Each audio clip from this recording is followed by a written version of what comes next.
You've done everything right. You cut the sugar, you ditched the seed oils, you're walking after dinner like your doctor told you to, and that belly fat is still sitting there like it's paying rent. Here's what almost nobody tells you. That fat isn't stuck because of your stomach. It's stuck because of your liver.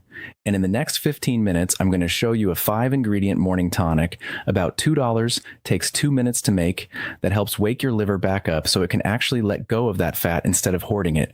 I'm also going to walk you through exactly what to expect week by week if you do this for 14 days straight. And I'll tell you who should not do this drink because this isn't for everybody, and I'd rather you hear that from me now than find out the hard way. But first, you need to understand why your liver is the real boss of your belly fat. Once you get this, you'll never look at stubborn belly fat the same way again. Stick with me. Part 1, it's not your stomach, it's your liver. Your liver is doing somewhere around 500 different jobs around the clock. It's filtering what's in your blood, it's balancing your hormones, it's keeping your blood sugar steady. But here's the job nobody talks about at the dinner table. Your liver is the one that decides what your body does with fat. A liver that's running clean breaks fat down and burns it for fuel. A liver that's clogged up does the opposite. It stores that fat, and a lot of the time, it stores it right around your middle. That's visceral fat. Not the pinchable kind under your skin, the kind that wraps around your organs and quietly drives inflammation, blood sugar problems, and the kind of metabolic chaos that turns into bigger health problems down the road. And the scale of this problem is honestly larger than most people realize. Researchers studying liver health in recent years have repeatedly landed on roughly the same alarming figure. Somewhere close to 1 in 3 adults is now walking around with a fatty liver, and the overwhelming majority have no idea because it's almost never tested for in a routine checkup. 1 in 3. Think about that next time you're at the grocery store. Statistically, the person in front of you and the person behind you, one of you has it. Part 2, the kitchen sponge. Let me give you a picture that's stuck with people for years because once you see it, you can't unsee it. Picture a kitchen sponge. A fresh sponge soaks up grease and water, and when you wring it out, it lets go, clean, light, ready to work again. Now picture that same sponge after months of use without ever being properly cleaned. It's heavy, it's greasy, you wring it out and almost nothing comes out. It just holds onto the mess. Your liver works the same way. Years of fried food, sugar, and the seed oils hiding in almost everything processed slowly turn a clean sponge into a clogged one. The fat goes in, but it doesn't come back out. So your body does the only thing it can, it stores it, right here around your middle. And that's why you can be eating clean for months and the scale still won't move. It's not your effort, it's that the sponge can't wring itself out. Part 3, bile, your liver's dish soap. Here's the piece almost nobody explains, and it's the whole key to this video. Your liver doesn't break down fat on its own. It relies on a fluid called bile. Think of bile as dish soap for fat. You know how cold water alone never gets a greasy pan clean? You need soap to cut through the grease. Bile is your body's soap. When bile is flowing well, fat gets broken apart and used for energy, and belly fat has a much easier time coming off. When bile is sluggish or thick, that grease just sits there, no matter what you eat. And here's the part that genuinely surprised researchers. Bitter compounds, the kind you actually taste on your tongue, not the kind sealed inside a capsule, appear to trigger bile release within minutes of hitting your taste buds. Your tongue tastes bitter, a signal goes out, your gallbladder responds, and bile starts moving. Multiple studies on bitter compounds and digestive function over the last several years have pointed to this same tongue to gallbladder pathway. This isn't a new discovery either. It's an old habit we abandoned. For most of human history, people ate something bitter before meals. Bitter greens, root vegetables, a splash of vinegar. Then convenience food showed up. Bitterness got bred and processed out of almost everything we eat, and now we wonder why so many of us have sluggish digestion and stubborn fat. This isn't some fringe theory, it's just biology we forgot. Part 4, the 5-ingredient morning tonic. All right, here's exactly how you build it. 5 ingredients, about 2 minutes, roughly $2 a serving. 1, dandelion root tea. This is your bitter engine, the ingredient doing the heaviest lifting. Dandelion root has a long history of traditional use for liver support, and more recent research has specifically looked at its effect on stimulating bile production. Get the plain kind, no added flavorings, just dandelion root A, and brew it strong. If it doesn't taste bitter, it's not steeped long enough. 2 tea bags, not 1, if that's what you're using. 2, fresh ginger. Just a thin coin-sized slice, grated or muddled right into the hot tea. Ginger has centuries of traditional use for supporting digestion, and it adds a warm, slightly spicy bitterness that works alongside the dandelion instead of against it. It also makes this whole drink a lot easier to get down on a rough morning. 3, half a fresh lemon, squeeze it straight in. Lemon brings a second bitter signal, and the natural oils in the peel add even more of a digestive kick.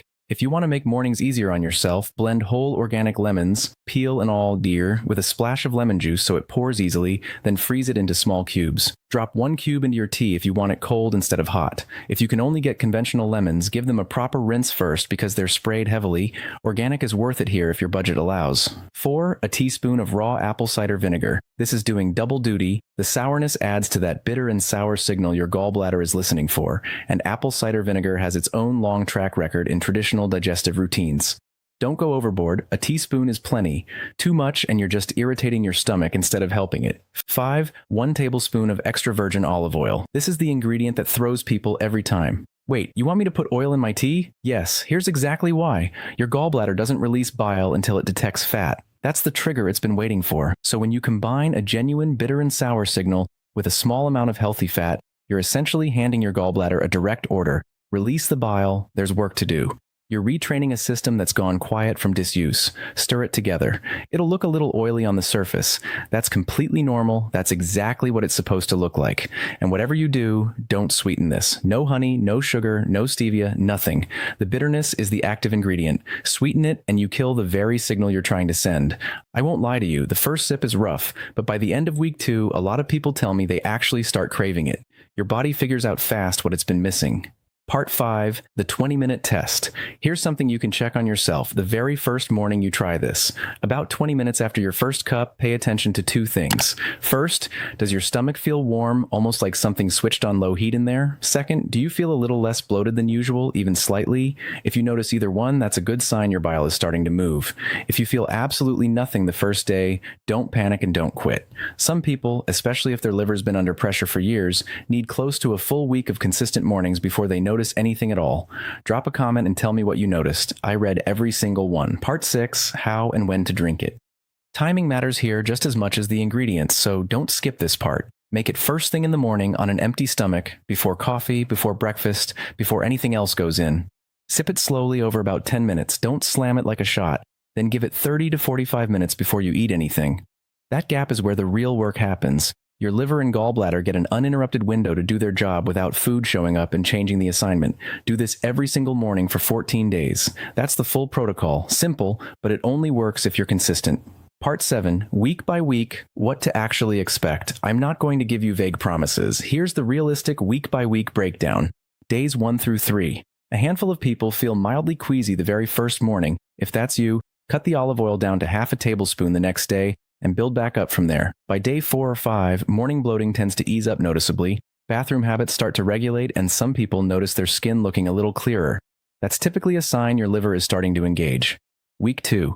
This is usually when energy shifts the most. People stop needing to slam coffee just to feel functional in the morning. By days 10 through 14, plenty of people notice their pants fitting a little looser, especially right around the middle. That's not water weight. That's a sign visceral fat is starting to actually mobilize and get used. Part 8, the honest disclaimer. Now I have to be straight with you because I'm not interested in selling you a fantasy. This tonic is not magic, and it's not a substitute for how you actually eat the other 23 hours and 58 minutes of your day.